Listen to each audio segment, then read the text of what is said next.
My parents watched as my own sister pushed me down the stairs, like it was nothing but a joke.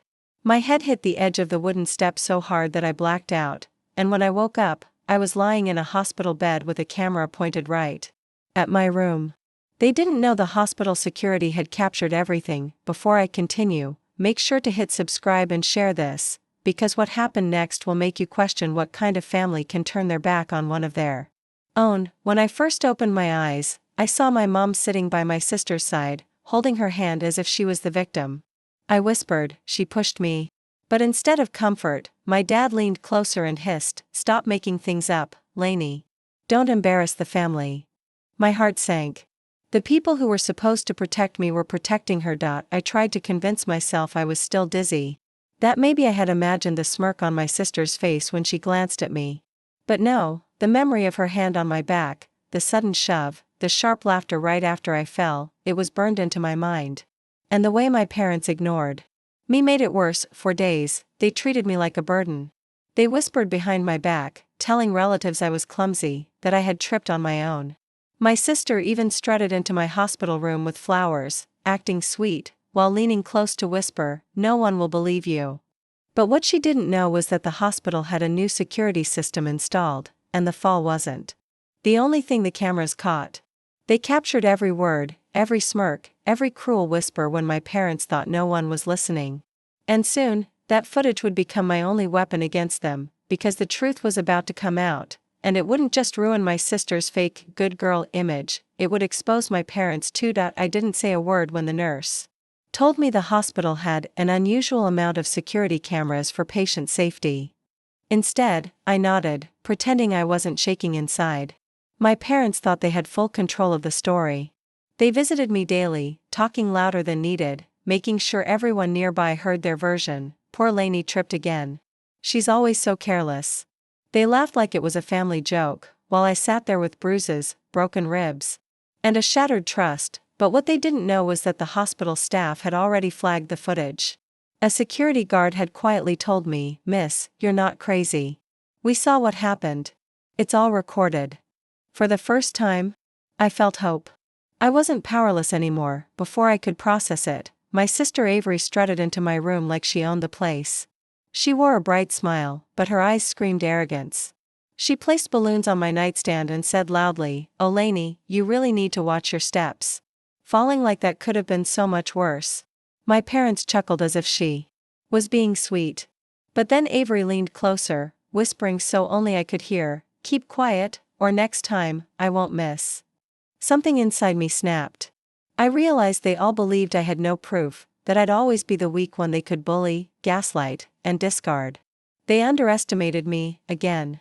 And that's when I decided, I wouldn't just survive this. I would make sure they regretted ever calling me weak. The next evening, I requested a private meeting with the hospital administrator. Sitting across from me, he slid a small drive across the table and said, "Everything is here.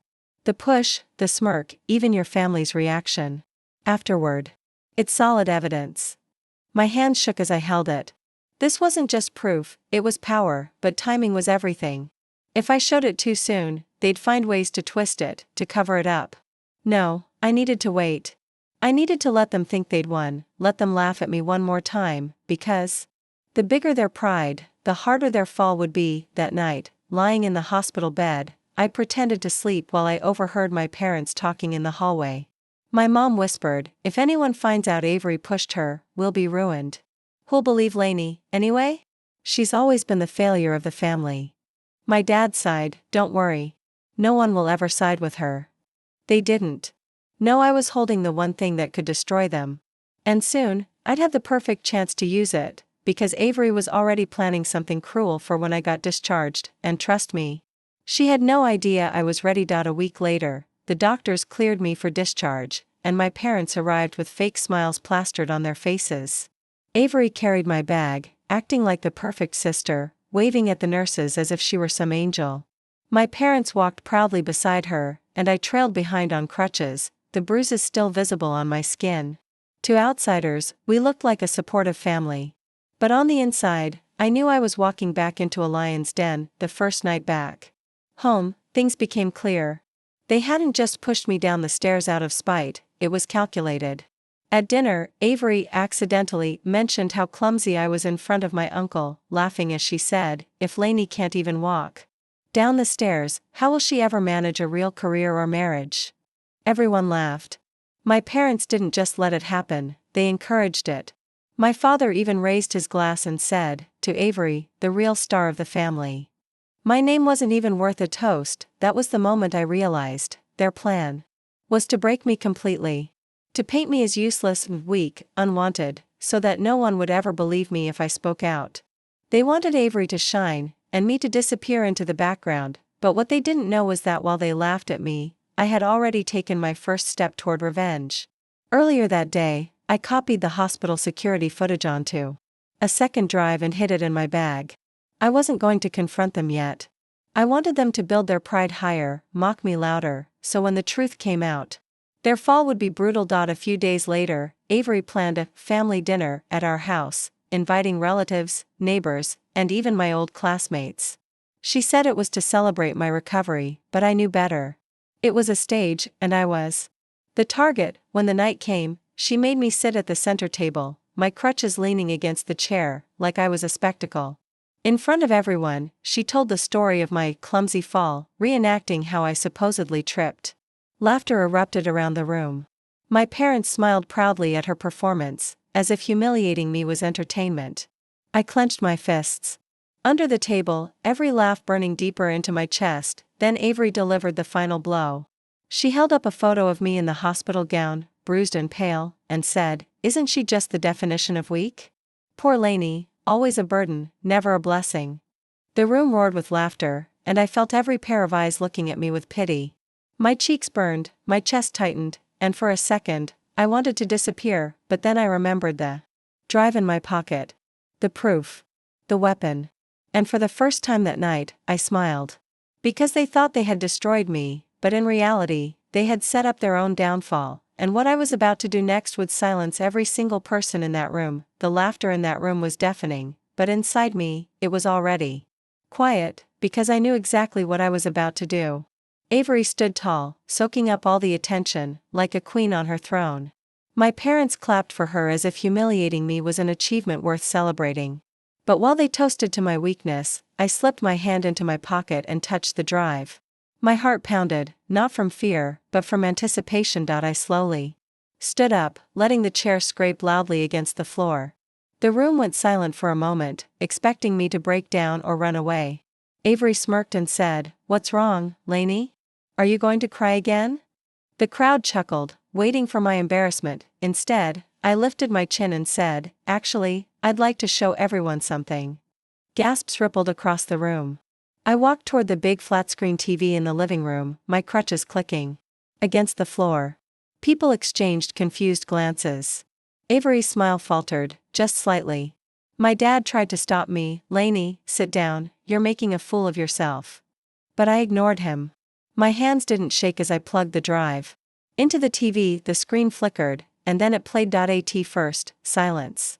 Then the video showed me at the top of the stairs, Avery behind me. In crystal clear detail, everyone saw her shove me forward with both hands. My body tumbled down, hitting step after step, until I hit the floor. The audio caught her laughter. Caught my parents rushing not to me, but to her, and worst of all, it caught their voices saying, "Don't worry, Avery, no one will believe Lainey anyway." The room froze. Jaws dropped. A few people covered their mouths in shock. My uncle, who had laughed at dinner earlier, muttered under his breath, "Oh my God." Avery's face turned pale. She lunged toward the TV, shouting, "That's fake. She edited it." But the hospital's logo in the corner and the timestamp made it undeniable. Then I delivered the blow that shattered everything. I turned to the crowd and said, "This isn't just my word anymore. This is proof. Proof that my sister tried to kill me. Proof that my parents covered it up. And proof that the people you thought were so perfect are nothing but liars." The silence turned into whispers, then outrage. Neighbors looked disgusted. Relatives who had adored Avery pulled their children away from her. My mom shouted, "Turn it off. Turn it off right now." But it was too late. The damage was done, and just when I thought Avery might finally back down, she did something that shocked me even more. She pointed a trembling finger at me and screamed, "You don't deserve to live in this house anyway, Lainey." Everything here, our family's reputation, our future, it all belongs to me. You were never meant to be part of it." The room gasped again. She had exposed not only her cruelty but her greed. And in that moment, I knew, I had them cornered, but what came next would not just expose them. It would destroy them completely. The room erupted into chaos after Avery's outburst. Relatives whispered, neighbors exchanged shocked looks, and my parents stood frozen, their perfect image collapsing in real time. I stayed silent, letting their own words and actions hang in the air. Sometimes silence cuts sharper than any scream. My father finally tried to regain control. He slammed his hand on the table and shouted, "Enough! Everyone out! This is family business." But no one moved. People weren't afraid of him anymore. They wanted answers. My mother's face turned red as she stammered, she edited this. Lainey is just trying to make Avery look bad." But before they could twist the story further, I pulled out my phone and hit play again, this time on the second video. The audio from the hospital hallway filled the room. My parents' voices were crystal clear. My mom whispering, "If anyone finds out Avery pushed her, we'll be ruined." My dad replying, "Don't worry. No one will ever side with her." The crowd gasped again. There was no denying it now. It wasn't just Avery, it was my parents too. They had chosen reputation over their own daughter's life. A neighbor stood up, shaking his head. "I always thought you were such a proud family, now I see you're nothing but liars." My uncle added, "Lainey, if you need anything, support, a lawyer, you come to me." For the first time in years, people weren't laughing at me. They were standing with me. Avery broke down, screaming at my parents, "Why didn't you tell me the cameras caught it? You said she had nothing." She was panicking, her mask finally ripped away. My dad tried to hush her, but it was too late. The perfect golden child everyone admired had just destroyed herself in front of the whole room. That's when I delivered my final blow. I looked at everyone and said, "I've already given copies of these recordings to my lawyer and the police. Whether Avery admits it or not, the truth is out. And for the first time in my life, I'm done being the weak one in this family." The weight lifted off my chest as I said it. For years, they had painted me as useless, fragile, clumsy. But now, they were the ones cornered, powerless under the truth. Neighbors began leaving, muttering about calling child services for Avery's behavior, some even recording the scene on their phones. Relatives who once worshipped my parents refused to look them in the eye. The perfect family image they had built crumbled in minutes. That night, I packed my bags. As I left the house, my parents begged me to stay quiet, to protect the family name. Avery screamed threats from upstairs, but none of it mattered anymore. I wasn't scared of them. I was freed out a few weeks later. Avery faced charges for assault, and the footage became undeniable evidence. My parents lost the respect of everyone they knew. Their friends stopped calling, relatives stopped visiting, and the neighbors never looked at them the same way again. And me? I finally started over. With the support I gained, I got my own place, built my independence, and for once, I didn't live in anyone's shadow. The same girl they called weak and clumsy became the one who exposed them all. Revenge didn't just give me justice, it gave me freedom. And now, every time I walk down a set of stairs, I don't just walk, I rise.